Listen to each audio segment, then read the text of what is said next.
Hi, and welcome to our LinkedIn Live series on the release of the ISM report on business. My name is Dan Zeiger. I'm a senior writer and copy editor for Inside Supply Management. That's Institute for Supply Management's member publication, and we're excited to have you joining us today. The release of the Manufacturing PMI revealed a reading of 47.2% in August, and that's the fifth straight month of contraction. Markets and Treasury yields slightly dipped after the release of the numbers, but investors are going to have a lot of data to digest as they forecast the size of the rate cut that almost everyone expects from the Federal Reserve later this month. That's just one of the things we'll discuss with Timothy R. Fiore, who is the chair of the ISM Manufacturing Business Survey Committee. I listened to an interview Tim did earlier today, and it was a really good dissertation on how industry performance impacts the PMI, as well as how dynamics like production and inventories and employment all affect each other. And we got that election coming up that's a big factor in companies' decision making. So I'm looking forward to learning a lot. But first, Tim, just what stood out most to you in the August data? Yeah, thanks, Dan. Thanks, everybody, for joining us. So August was a really interesting, every one of these months is an interesting month. There's always a story. And this one is that the big surprise is our manufacturing inventory number popped up. So let me give the overall. So we came in at 47.2, a little bit better than last month at the headline number level. But I'll argue through this half-hour conversation here that it's really not much different from July, because they had one sub-index number that goes into the PMI calculation that was abnormally high, and I believe it was abnormally high because of timing issues, and I'll talk about that in a few minutes. You know, I look at this thing from a demand input and an output standpoint. So demand is still non-existent, can't find it. Our new order number is pretty much, I think the last time it was this low was May of 22 or 20 or something, some really low number. You know, we're really sitting here at 27 months of new order contraction. There was 1 month in there that broke 50. Outside of that, 27 months of contracting new orders. We haven't seen anything like that since the Great Recession. This down cycle is probably going to break the record of the Great Recession. Mm-hmm. Usually we're 6 to 9 months of a down cycle. This is 2+ years. Mm-hmm. So, okay, demand is non-existent. New export orders from our international business partners are not coming back, and they probably will not come back. Germany is still in a really weak PMI number. The Chinese PMI is still very weak. So, and nothing on the horizon is going to benefit that. That's a 2025 play, not a 2024 play. We had customer inventories get back to just about right, which is neutral for the future.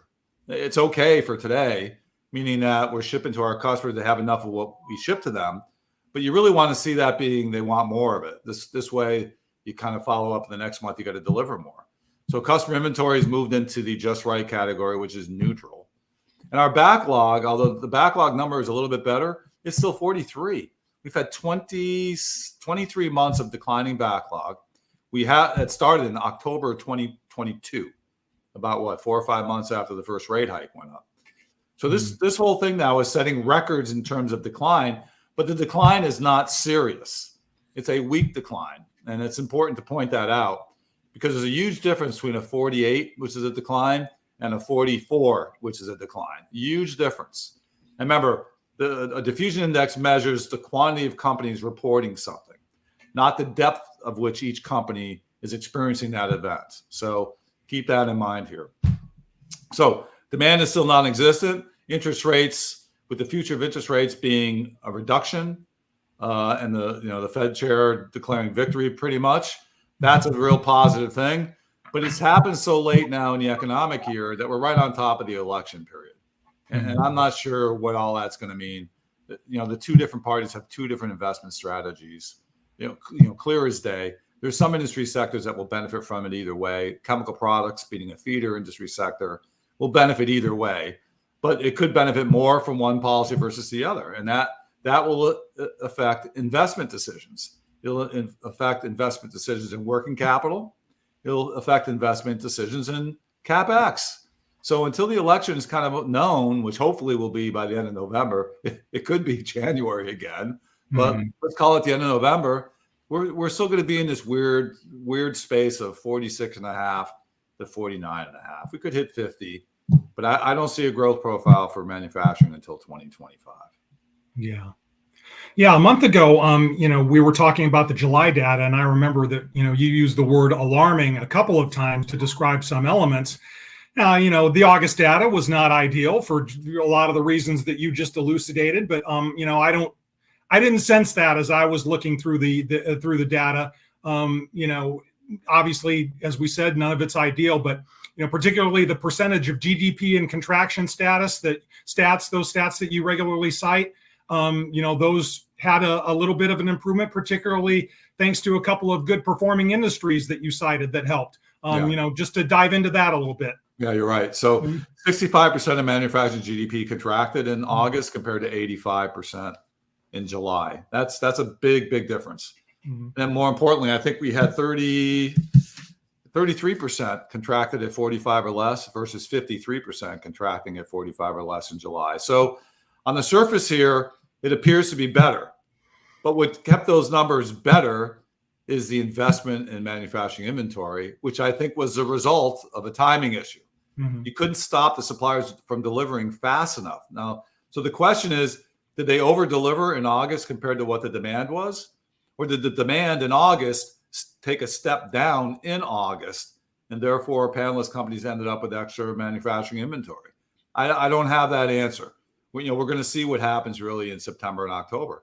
I fully expect that number to come back down into that 44 to 47 range, which is where it usually it has been. Our historical average over the last 20 years, I think, is 48.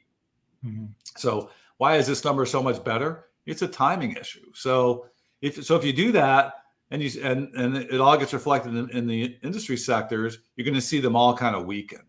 Because inventory has a way of hiding a lot of stuff. In this case, it's hiding the fact of, is this because you wanted more? No, that can't be the case. Is it because you told them too late? That could be the case. Or did you step it all down in the middle of the month? There's no way anybody could have met it. That could be the case too. So we don't know. So that's the unknown here in the report for the month, is that inventory. Although I know it's not because they made conscious decisions to invest in inventory. That's not what they did. They're getting ready to close quarters. Their turns got worse, which is not something you want to see when you're closing a quarter. And there's no reason for that, because they have the power position with their suppliers. They didn't have to take that material. They took it. So it kind of leads me to believe that the actual output demand throttled back in the month. And they ended up with this inventory that at the end of the month they didn't need, but they thought they needed it at the beginning of the month. So we'll see. But the big story in this month is what happened on the output side. And I think it's very, very consistent with where we've been going. We said late last year, look, it doesn't really matter that much about demand as long as the production number stays above 50. That means revenue is expanding, which means they're probably hitting their business plans or having a good shot at meeting their business plans, which means their profit goals are being satisfied. The minute that went below 50, it's got a lot more dangerous, concerning, anxiety. So we've been 3 months, I think it is 3 months into contracting manufacturing. Yeah, back in May, we had a 50.2, which is same, not even expanding really. And now we're at 44.8. I think that's the lowest number since May of 2020 or something. That's not good. That means it's a surrogate for revenue, especially if you're not building inventory. And I don't believe we are building inventory. There's no indication we're building inventory in anticipation of future sales. Like I said, that inventory number going up is a timing issue related to inbounds that couldn't be stopped. So we're stepping production down even more so than the prior month. And there's no seasonal factors that are really affecting this much. This is a seasonal factor month where the seasonal factors were less than 1% either way. So not an issue. In association with stepping back the production number, we're continuing to destaff. So let's talk about some of that. So the sentiment feeling, I talked about demands, how it feeds into production. The sentiment was 1 to 1.6. That means for every 2.6 people, 1.6 of them were not optimistic about the future. Okay. And everybody kind of knew that interest rates were going to be reduced at some point, but that's not what they're talking about here. They're talking about I don't see demand really coming back in the short to moderate term. Okay. That could mean next year. And I think that's kind of what people are getting prepared to do. They're really looking at next year now. They're not really looking so much at this year. Our percent softening comments, demand is getting softer, rose to 22% from 16 last month. Okay. So is it getting worse? Well, maybe, maybe not. We'll see. It's not good.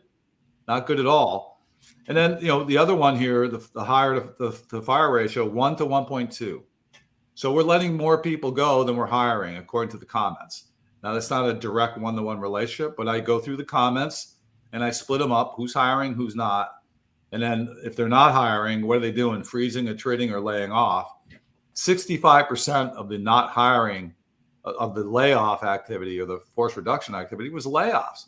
That's a huge number. In the 2-3 years I've been tracking this, I've only broken that number once before. Mm-hmm. So that means to me it's getting a little bit more urgent. They're taking more drastic action to get the head count down so that they can close the year with a respectable profit goal that makes it all work for them and for 2025. So that's the real story. Production is continuing to come down. It's a surrogate for revenue, which means revenue is coming down, which means profit is getting squeezed unless you're releasing people, and we're releasing people. So are we releasing them enough? Don't know. We'll have to see what happens on earnings call after Q3. We're not far from that, a month and a half, 2 months. So that's kind of the story for this month. And the summary too is, like I said early on in the beginning of the call, if it wasn't for manufacturing inventories being high, this would be a 46-month. Mm-hmm. Yeah, let's elaborate a little bit more on it. You regularly track the percentage of sector GDP that's in contraction, and there was a improvement, and was still a significant figure, but it was much improved over the previous month. And I think that you had mentioned a couple of particular industries that really helped with that. I think there were computer products, and then food and beverages had a particularly good August that helped with those GDP figures. Let's camp there a little bit. Yeah, so food and beverage, it's a seasonal area for sure. Mm-hmm. We're in season. I think we're going to fall out of season in September, which means that number is going to come down. But we went from a 45 PMI in July to a 53 in August. That's great. Helped. Mm-hmm. That was 13% of manufacturing GDP that went from contracting to expanding, which was good. And at 44.5, it was contracting at 45 or less. So there you have a big piece of why that number is lower this month. But my point here is that in July, it had a manufacturing inventory number of 50. In August, that number is 58. So that actually had 2 points, almost a 2-point impact on that PMI number for food and beverage. On the computer side, we ended up at about a 52 and some change, up from a 49 and some change. So again, it supported the expansion, not contracting. It was not in the contracting at 45 or less. It never was. Okay, it got close. But the big key there is in July, manufacturing inventory number of 40. In August, 54. Huge. That has what? That probably drove most of the change. There was some other losses. New orders were at 62, now 58. There was some other things that happened there, but clearly what helped those percent declining numbers was the inventory number. And that inventory number, I would propose, was not planned. It was the result of actions that couldn't be synchronized better in the month because it was happening too fast. And it'll work itself out in September and October. Yeah. I know you've heard me say this to you a lot. I think inventory managers are the people in supply chain and who I have the most respect for, because I don't know if I could do that job. It's just so volatile and unpredictable as I look at it. So that's a big point there. Prices also had an interesting month. The index, I think, ticked up 1.1 percentage points. And you had mentioned on the earlier interview of some of the commodities that have had, some volatility as of late. Aluminum has been up there, steel, although, the prices have been, historically tame as of late. I noticed this month in the commodities report, steel was reported as up in price and also as down in price, which as followers of the report know, that can happen from time to time because of market volatility. But yeah, just talk about, how prices factored in the equation. And you mentioned earlier that there were some weather dynamics, especially with the hurricane and some other issues perhaps in Texas that might have played a factor in that. Yeah. Well, so let's talk about the steel markets first. Yeah. So we're still under $700 a short ton, historical 650. I mean, historical 20-year historical. So we're not far from the historical number.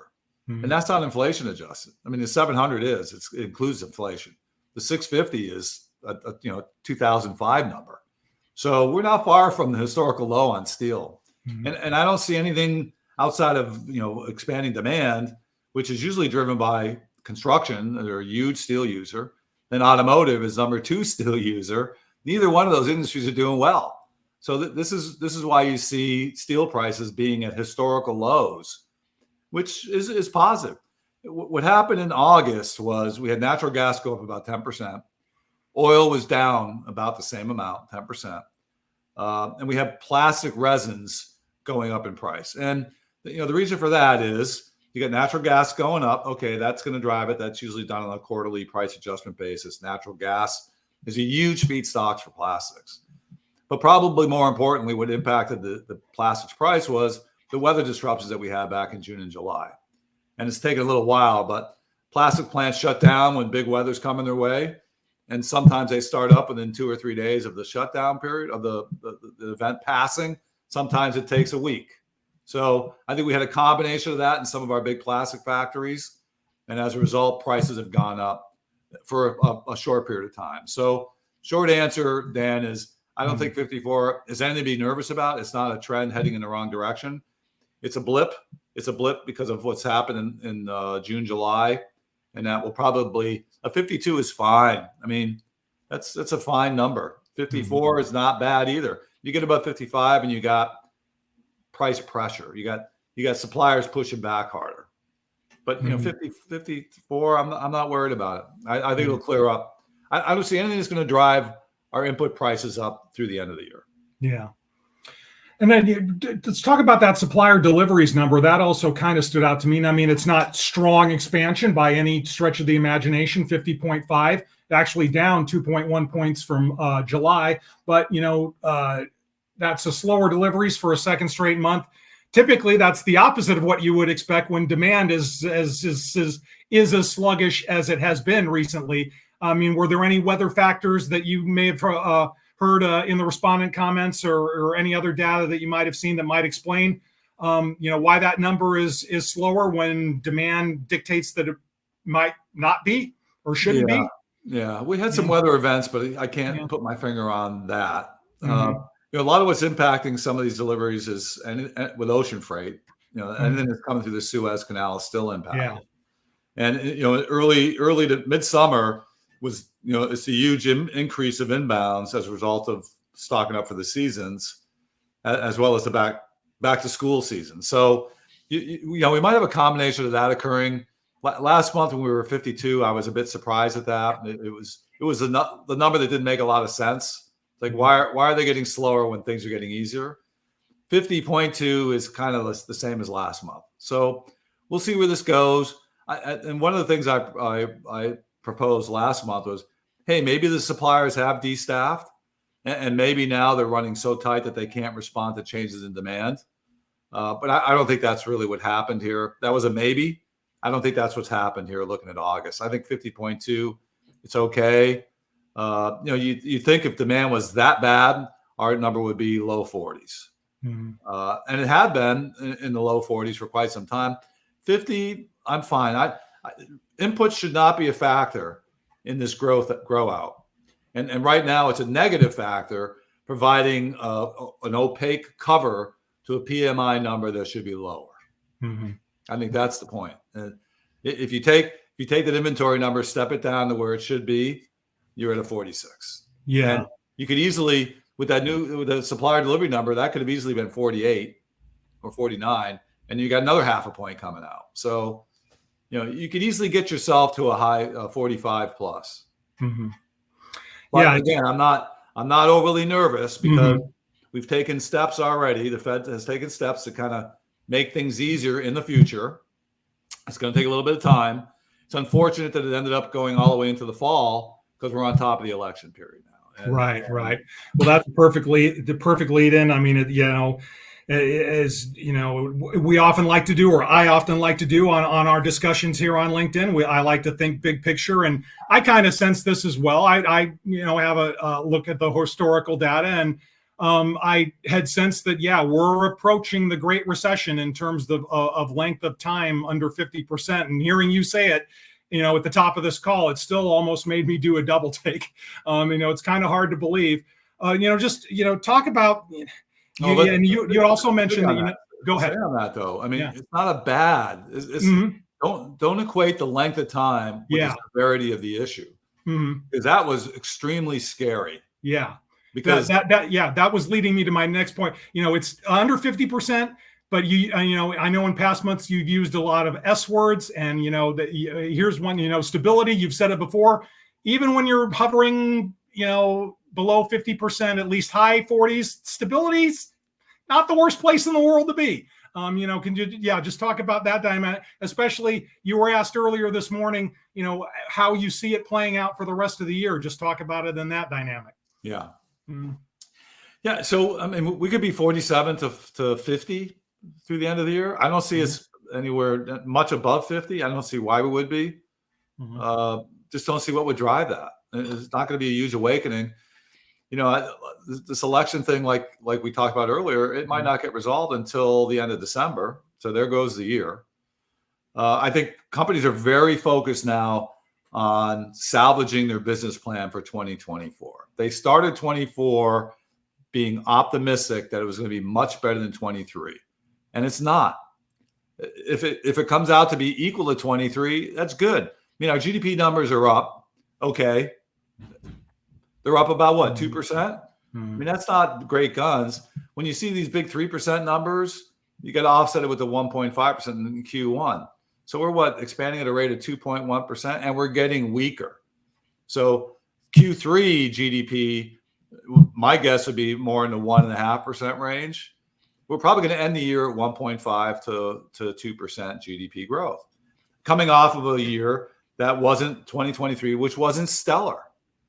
Because remember now, our baseline, our measurement periods are all weak periods. And, to get back to 2018, if you snap the line on 2018 and measured it off of there, it would be a little bit more relevant. But, these percent improvements over periods when we hit troughs, terrible troughs. It's like, okay, when do we get back to normal? Well, normal to me is 2018, not even 2019. We were in a decline in 2019. So, I mean, I think things are going to be pretty sleepy in the manufacturing sector for the rest of the year, and I think I'm anxious for the forecast in early December to see what the community feels like. I think, remember, we started the year very optimistic, 5% sales growth. In May, went to 1 or 1.5, and my guess now is 0 to minus 0.5. So okay, but it's almost all behind us.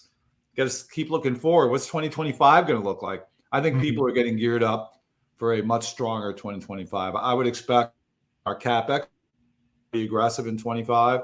I would expect everybody to really feel like, okay, we're going to grow.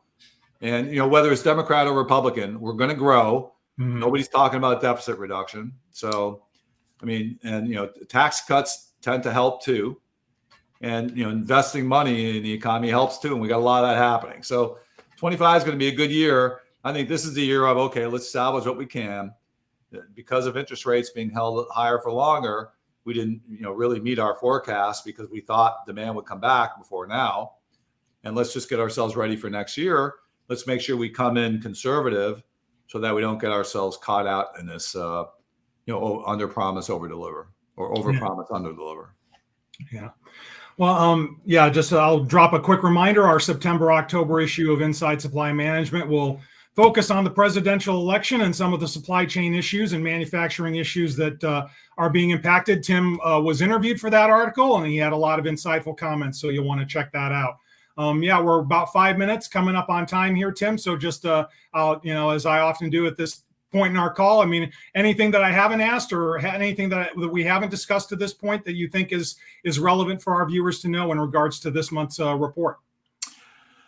Well, the ISM PMI is, tracking what's happening really accurately. It really feels that way. All the way back to the pandemic, the growth, the decline, the recovery, the trough last summer, the grow out in January, February, the stalling in March and April, the weakness that was showing up 3 months ago, the production number falling off, supporting the Fed's search for data and facts to decide when to take the boot off the neck of interest rates. And it feels good that, okay, they're going to do it in September. Good. Let's see how much. It's time to get some growth back in the cycle here. 2 years of contraction is a long time. So, but fortunately, it wasn't death spiral contraction, right, or systemic contraction that threatened, everything. It was just, okay, this is a result of the pandemic. So much over ordering. Remember, I'm at the tail end of my career, been around a long time. You're going to live through several more cycles of this. So, whenever there's a shoot up with over exuberance of something, there's a harder fall. And this is where there was such a shoot up. We spent so much time over 60 on the PMI during the pandemic recovery. We're spending so much time under 50 as a payback for that. So, it's the old, what goes up must come down. And that's kind of where we're at. So, you and your peers and people listening have a lot more chances to experience this again, but you will.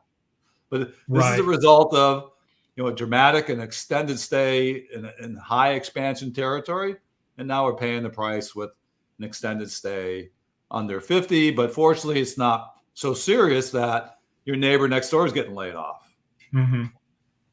Yeah, that's correct. And they just what alluded to, referred the length of time, as Tim pointed out. Yeah, definitely don't want to equate the length of time with the severity, because I've had many veteran supply managers tell me the Great Recession was just nothing like they've ever seen. The pandemic was close, but for a lot of people that I talk to, nothing topped the Great Recession, and don't want to equate that. But yeah, this is, this guy kind of alluded to Tim in our last month's call. This is definitely a unique and because of those pandemic factors that we're still kind of dealing with, this is a kind of going into a new era and a new mindset for manufacturing, and it'll be an interesting story to tell for the magazine. And I'm looking forward to talking to you about that sometime. Well, thanks a lot, Tim. Great month. Yeah, go ahead. One more comment here. I think the fact that we get all of our information from supply management professionals who are deeply entrenched in the operations of their businesses, who have an eyeball on everything from hiring to CapEx, investments, business plans. That's why our numbers are so closely tracking the CPI, the PPI, the PCE. And that's why we are an early indicator, because we do get our information from people who are knowledgeable and they know, contrary to some other operations that tend to be very volatile and fluid and not really consistent. It's because of the makeup of our panel. We have long-term participants. It's well balanced between small, medium, and large. We get a great distribution by industry sectors, and they're all supply people. So they all talk the same language, and they see the world in a certain way. And that's what makes the ISM PMI so significant. And I think this last couple of years has proven that point yet again. Yeah. Well, I can't say it any better than that, but I will say that if you would like to be a part of the ISM Manufacturing Services or Hospital Business Survey panels that help compile data for the report on business and provide such a valuable point of view, as Tim pointed out, visit ismworld.org/join the panel for more information. And thanks for joining us today. And for more information, feel free to go to ismworld.org, where in a little bit you can read our roundup article that details a lot of what Tim and I have discussed here. And join us on Thursday when we discuss the Services PMI with Steve Miller, the chair of ISM's Services Business Survey Committee.